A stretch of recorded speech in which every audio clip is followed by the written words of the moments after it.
Hey, vení a hablarlo. ¿De qué vamos a hablar hoy? De lo que pasó esta semana.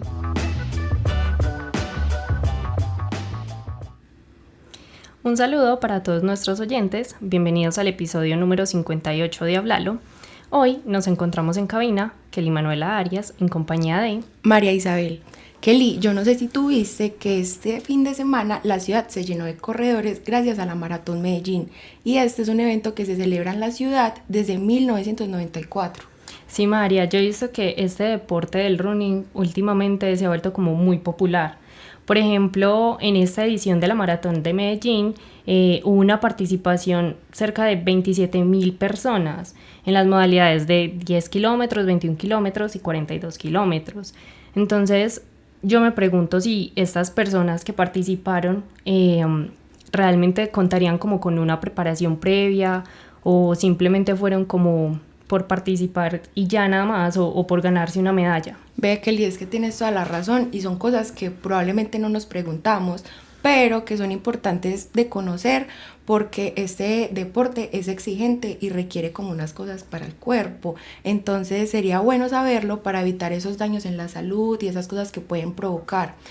Por eso estamos con Natalia el día de hoy. Pero antes de ahondar más en este tema, vamos a ver cuáles fueron las noticias más importantes de esta semana.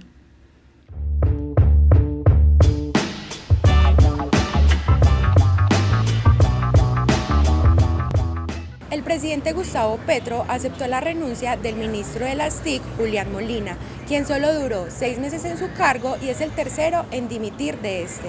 En su último partido de las eliminatorias para el Mundial de Fútbol 2026, Colombia quedó tercera en la tabla tras hacerle 6 goles al equipo de Venezuela y logró clasificarse. La Comisión Primera del Senado archivó un proyecto que buscaba convocar un referendo para la autonomía fiscal de las regiones en Colombia. El ministro de Trabajo, Antonio Sanguino, anunció el cierre temporal de actividades en la cocina del restaurante Andrés Carne de Res en Bogotá, debido a presuntas violaciones al sistema de seguridad y salud en el trabajo. Bueno, en este episodio nos acompaña Natalia Costa, médica egresada de la Universidad Pontificia Bolivariana, especialista en medicina deportiva y actividad física. ¿Cómo estás, Natalia? Hola, buenos días, ¿cómo están? Muy bien, gracias. Ay, me alegro mucho. Bueno, primero que todo, pues agradecerte que estés aquí hoy. Y esperamos pues tener una grata conversación. Bueno, como decíamos, en la Maratón de Medellín se realizó este 5 de septiembre y participaron 27,000 personas, que fue una cifra muy relevante debido a que se marcó un récord en estos 31 años que se ha, digamos que, realizado esta maratón. Y respecto al año pasado, no sé si viste, pero se aumentó alrededor de 3,000 personas. Entonces eso nos provocó como una pregunta, y es si tú crees que de pronto correr se ha vuelto como una tendencia, una moda, y tal vez por qué crees que esto ha surgido. Pues mira, en cuanto al running, pues digamos que a diferencia de otros deportes, es como lo más fácil de hacer, ¿cierto? Y lo más fácil entre comillas, porque digamos si tú vas a ir, si vas a salir en una bici, pues tienes que ir a conseguir la bici, comprarla, o si vas a nadar tienes que ir a buscar una piscina, pero correr necesitas zapatos y salir, ¿cierto? Entonces digamos que es como lo más fácil de hacer entre comillas porque es lo más accesible. Entonces, lo que se ha visto, digamos, últimamente es que cuando empiezan a correr, como encuentran como un montón de gente con los mismos gustos, incluso hasta despechado, pues que la gente dice, empiezan a conseguir amigos y eso los empieza como a engomar más en el running. Entonces, puede que inicialmente sea como algo de una moda, pero cuando ven mejoría en el estilo de vida, en los hábitos y encuentran como esa comunidad, por decirlo así, se va volviendo como más como permanente, por decirlo así, o una tendencia, pensaría yo. Sí, es verdad. Y de hecho yo no sé si ustedes han visto como en TikTok que se ha vuelto como viral, que se crean como estas mismas comunidades y como hay quienes quieren salir a correr este domingo y son gente desconocida pero terminan encontrando cosas en común, entonces es muy chévere también ver eso. Sí, y Natalia, y por ejemplo, pues para una persona que quiera correr, ya sea 5, 10 kilómetros, media maratón o una maratón entera, ¿qué condición física es recomendable para tener como antes de participar en este tipo de carreras? De condición física como tal, realmente no hay un estudio o un artículo que diga como lo mínimo que uno debería tener, ¿cierto? Sin embargo, el Colegio Americano de Medicina Deportiva recomienda a la población en general una actividad física semanal de 150 minutos de moderada intensidad o 75 minutos de intensidad vigorosa. Que si uno va pues como a pasarlo sería como media hora pues aproximadamente semanal, ¿cierto? Que sea pues con moderada intensidad o caminando, corriendo. Entonces uno podría como pensar por ese lado. Y adicional a eso, que tenga un nivel de fuerza adecuado, porque pues no sé si ahorita vamos a hablar de eso, pero entonces que tenga nivel de fuerza adecuado y que esté preparada para la carrera, ¿cierto? Porque una cosa es lo que yo corro por fuera o en una banda o en una pista o en el asfalto como tal, y otra cosa es cuando yo ya voy a correr a una carrera. Entonces yo creo que no hay un número específico, pero lo más importante es como la evaluación y ver que si estamos, pues, o que si hay una indicación y que podemos empezar a correr.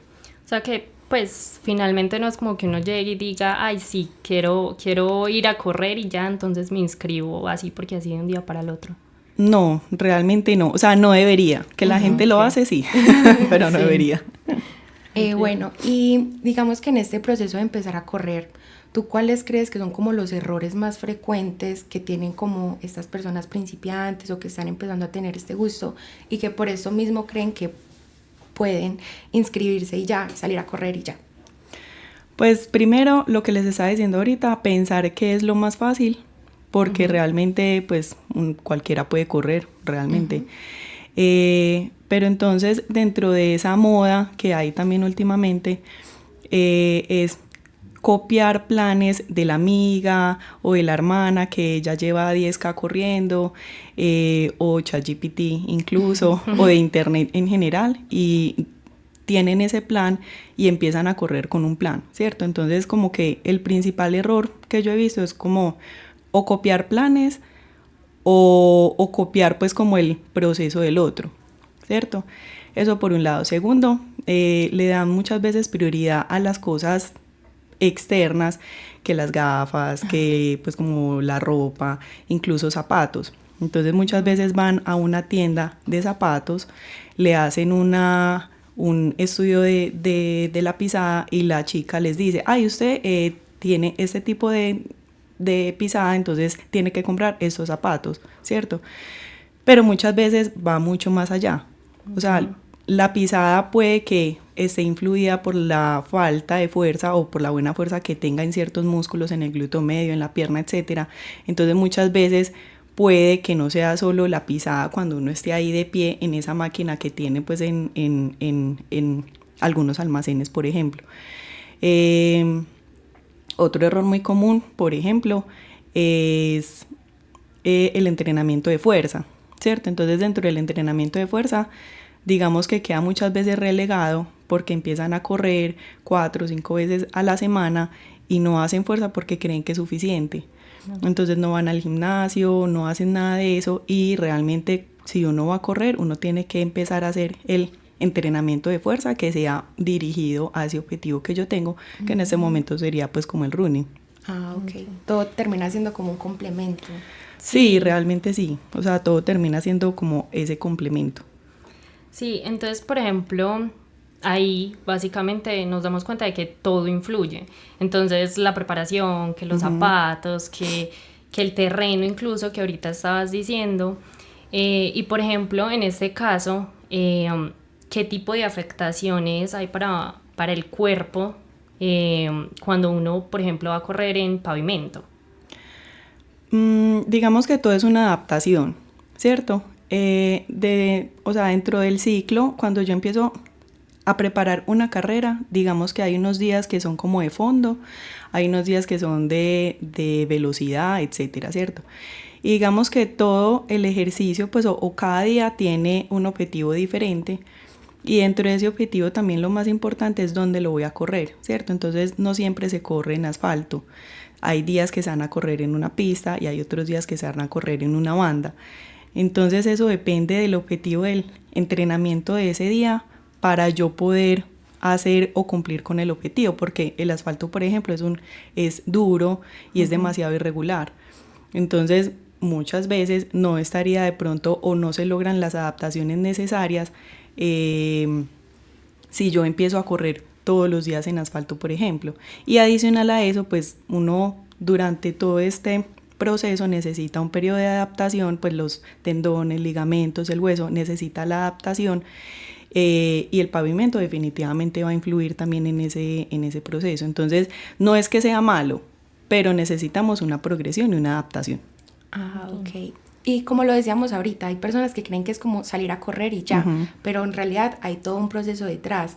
Digamos que qué papel juega la fuerza muscular y lo que hablábamos ahorita del gimnasio en esta prevención de lesiones y en esta preparación.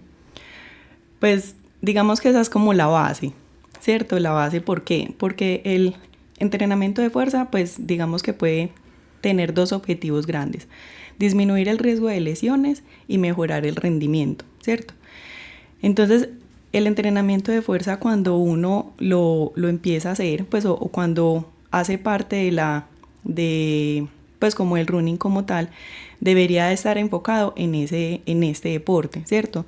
¿Por qué? A ver, muchas veces la gente no hace el entrenamiento de fuerza cuando corren, porque siempre ha existido la creencia que es que la fuerza nos vuelve lentos, pero realmente no es así. O sea, el entrenamiento de fuerza mal ejecutado sí te vuelve lento, ¿sí? Entonces, cuando uno tiene ese objetivo de correr, este tiene que estar dirigido hacia ese enfoque. No es lo mismo que yo vaya a entrenar para hipertrofia o que vaya a entrenar para el running, ¿cierto? Entonces, eso es como lo grande en ese momento. Y segundo, el entrenamiento de fuerza te ayuda a mejorar el músculo, te ayuda a mejorar también la estabilidad articular. Entonces mejoramos la estabilidad de los tobillos, de las rodillas, de la cadera, que es súper importante durante el running. Entonces eso también ayuda a disminuir el riesgo de lesiones. Y adicional a eso, el entrenamiento de fuerza que esté bien ejecutado, digamos que el objetivo es como mejorar el rendimiento, porque con cada paso que yo doy, la energía, digamos, desde el suelo hasta la pierna, pues o en general, depende de una fuerza, ¿cierto? Entonces, si yo tengo buena fuerza, se va a transmitir de una manera más rápida. Entonces, este contacto con el piso va a ser mucho más eficiente y eso mejoraría, digamos, la economía de carrera, que es que yo pueda dar esa zancada o ese paso con menor costo de energía. Entonces, ahí es como lo más importante del entrenamiento de fuerza, o sea, cómo lo enfoco, para qué lo enfoco y pues como con base en esos dos objetivos. Ok. Y por ejemplo, hablando pues como de esa maratón de este domingo, en esos eventos masivos existen ciertas regulaciones como sobre la salud de los que participan en las carreras, o qué responsabilidad tienen como las empresas organizadoras pues como con las personas. Porque yo no sé si tú has visto que últimamente han habido muchas noticias de que hay muertes, de que hay paros, entonces como ¿qué puede pasar ahí? Pues realmente eso depende del país. Realmente aquí en Colombia no es obligatorio que tengan un certificado médico o exámenes para ir a la carrera, ¿cierto? Entonces no es obligatorio, entonces la gente generalmente pues no consulta.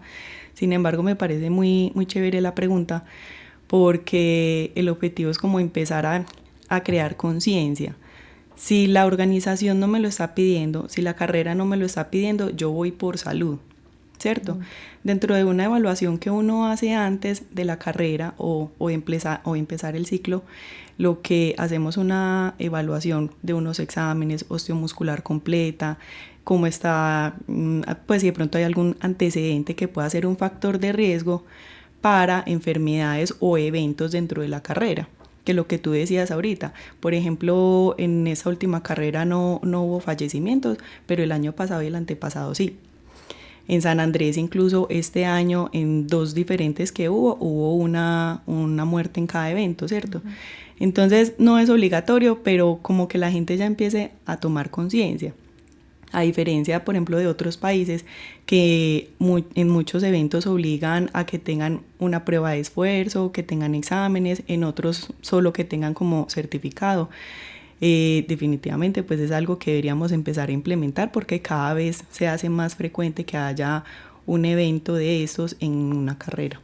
Claro, y la idea también es como que la gente pueda disfrutar, porque obviamente la persona afectada, pues sí, que tiene sus mareos o incluso que llevan hasta la muerte, pero pues eso finalmente altera todo el resto de la carrera, porque pues queda como ahí el susto, entonces muchas personas quizás ni siquiera se motiven a hacerlo por ese tipo de cosas. Entonces sí, como que sí se le debe dar una mejor regulación a ese tipo de cosas. Sí, sin embargo dentro del evento sí hay una obligación de que estén acompañados. Okay. Eso sí, o sea, durante el evento sí, pero pues que tengan obligación de exigir un certificado antes realmente no. Ok, sí es importante porque también respecto a esto, por ejemplo, este fin de semana como pues en las redes esto estuvo viral, yo vi que hay muchas personas que se paran como a alentar. Digamos que una muchacha pues estaba alentando normal y un muchacho paró y ella empezó, no te rindas, sigue. Digamos que esa cultura del no te rindas también podría afectarlo, porque digamos que apenas el muchacho ya esté como a punto de un paro y ella como no te rindas, y él hubiera seguido corriendo y pues se hubiera muerto, no sé. Digamos que qué señales debería identificar como un runner o una persona que está haciendo una carrera para saber que ya tiene que descansar, que tiene que parar y que pues no por no me puedo rendir, tengo que ganarme una medalla, no puedo parar, sino que como que alertas puede tener para recibir atención médica o algo así. Pues mira, con el running o este tipo de deportes de fondo pues que son largos, por decirlo así, la cabeza influye mucho. O sea, realmente tienen que pelear contra la cabeza, o sea, tienen que pelear contra la mente. Entonces empiezan a correr súper contentos cuando ya empiezan cansados, ya empiezan pues como a sentirse como fatigados. Entonces muchas veces ellos tienen que decir, o ellos dicen, yo por qué me metí acá, yo por qué estoy acá. Entonces es como esa pelea constante de que tienen pues o de que hay que acabar la carrera, ¿cierto? Y eso no está mal, o sea, realmente si uno la escucha cada vez que le dice como, ¿usted para qué se metió acá? Pues entonces ninguno terminaría la carrera, ¿cierto? Sí, es verdad. Pero sí hay unas señales, pues aunque son demasiado pues como genéricas, sí hay unas señales que al menos yo he identificado mucho en consulta, por ejemplo, a nivel osteomuscular, un deportista que esté corriendo, que tenga un dolor de inicio súbito, que sea punzante en alguna extremidad, sea por ejemplo en el muslo o en la pierna, inmediatamente debería parar, ¿cierto? ¿Por qué? Porque puede ser el inicio de un desgarro muscular, que se conoce así comúnmente, y si yo sigo corriendo puedo empeorar la lesión. Sí, entonces esa sería como la primera. La segunda, un dolor que sea como de inicio insidioso, pues como un dolor sordo que va aumentando ya poquito a poquito, que al final ya definitivamente algún dolor te obliga a cambiar la técnica de carrera, deberías parar, ¿cierto? Incluso me llegó una chica, una deportista, eso fue hace como un mes, que ella siguió corriendo con este dolor, ya estaba coja, siguió corriendo y llegó con una fractura de cadera. Entonces, si uno dice, o sea, si yo paro antes, puede que la lesión esté, pero pues no la voy a empeorar, ¿cierto? Entonces, si es un dolor que definitivamente te obliga a cambiar esa técnica, hay que parar, pues deberías parar. Y ya lo otro, pues si tienes o dolor en el pecho, mareos o confusión, disnea, pues que te sientas realmente ahogado, ahí sí definitivamente hay que parar y buscar ayuda inmediatamente a alguien pues como que esté ahí y personal de salud. Serían como a grandes rasgos, que la recomendación más importante es, primero hay que conocer el cuerpo, o sea, conozcan el cuerpo, escuchen el cuerpo. Entonces muchas veces nos fijamos a qué ritmo estoy corriendo, y es que yo tengo que correr a 6 para poder hacerla en X tiempo, y a 6, a 6, a 6, pero en qué momento quedan pues como las sensaciones. Entonces también es importante eso, o sea, lo más importante es como sentir, o sea, tener las sensaciones, escucharlas y definitivamente saber cuándo parar. Sí, finalmente la idea es disfrutar y mejorar los que quieren mejorar, pero pues de una manera sana. Sí, total, lo más seguro posible. Natalia, ya como para finalizar, tú como deportóloga, ¿qué le dirías a esas personas que practican este deporte o qué cosas deberían considerar para un futuro? Pues primero una evaluación preparticipativa, ¿sí? Entonces ir al médico, idealmente médico del deporte, para saber cómo está la parte osteomuscular, si de pronto hay algún antecedente importante que uno tenga que saber, que tenga que estudiar más a fondo, para ordenar unos exámenes de sangre, de orina, y con esos exámenes uno mira el riesgo, ¿cierto? Entonces ya con esos exámenes y con esa evaluación, pues ya uno dice si está apto o no está apto, o si necesitan estudios adicionales, porque el objetivo es que pueda correr seguro, o sea, lo más seguro posible. Eso por un lado. Segundo, pues idealmente que tenga un acompañamiento de pues un equipo o alguien que te pueda guiar en todo el proceso, que sepa y que te pueda guiar en la progresión del entrenamiento, ¿cierto? No es lo mismo empezar a correr 1 kilómetro, después 5, después 10, no es lo mismo correr o hacer la progresión a 10 kilómetros en, no sé, en un mes, a hacerlo en 2 meses y medio, 3, ¿cierto? Entonces, es importante como esa guía para que pueda pues como haber las adaptaciones osteomusculares y cardiovasculares.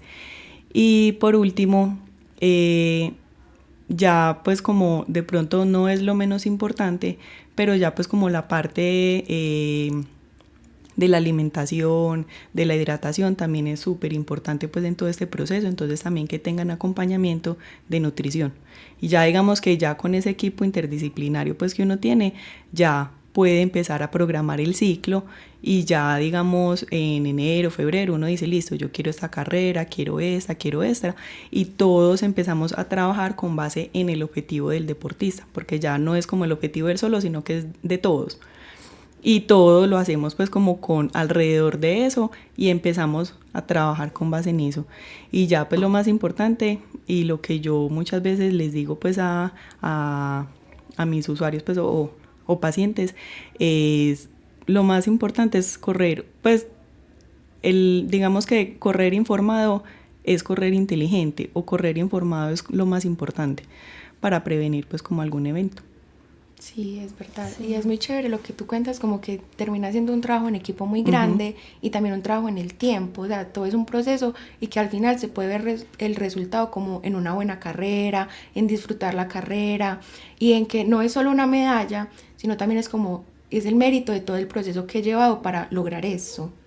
Sí, no, Natalia, yo te agradezco mucho, te agradecemos mucho por acompañarnos. Realmente considero de que fue una charla con información muy útil, tanto para las personas que corren actualmente como para las que apenas quieren empezar. Sí, te agradezco mucho por estar acá, por brindarnos un poquito de tus conocimientos. Y porque también es una información muy necesaria, ya que estamos viendo que mucha gente está corriendo, que es algo que está empezando a crecer más, que cada vez más personas se unen a esto del running, y que aparecen nuevos retos, tanto en la preparación como para la ciudad, como para el mismo evento, y que hay que ponerles como esa atención y esa prevención de la que hablábamos ahorita. Bueno, vamos a ver cómo evoluciona esta conversación en el tiempo, cómo va a seguir esta tendencia del running, o estas cosas que van creciendo, que van mejorando en el tiempo.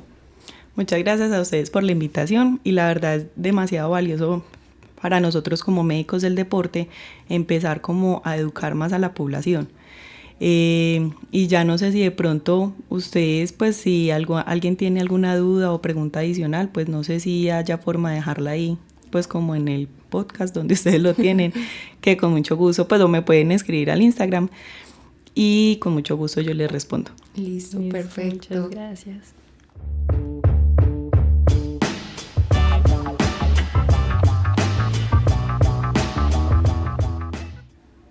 Hoy estuvimos en cabina Kelly Manuela Arias. Y María Isabel Villa. Este es un podcast de la Urbe, grabado en el 1012 Lab de la Facultad de Comunicaciones y Filología de la Universidad de Antioquia. Recuerda seguirnos en nuestras redes sociales como @delaurbe en Instagram y TikTok y @delaurbe_lab en X. Además, podrás ampliar todo el contenido en nuestro sitio web.